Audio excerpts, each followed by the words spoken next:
Hello viewers, Yamaha R15 বাইকটি মাত্র চলছে 17,240 কিলো। বাইকটির ইঞ্জিন সাউন্ডের করুণ অবস্থা। একটু আপনারা ইঞ্জিন সাউন্ডটা শুনুন।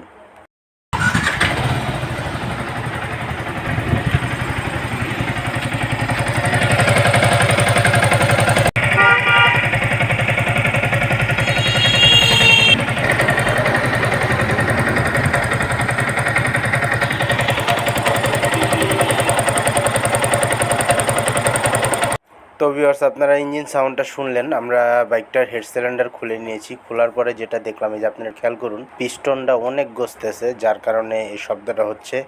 এর পাশাপাশি ব্যালপেও একটু সমস্যা আছে। তো এখানে হেডের কিছু কাজ আছে, যেটা আমরা করানোর পরে বাইকটা ফিটিং করব। ফিটিং করার পরে দেখব সাউন্ড কোয়ালিটির কী অবস্থা।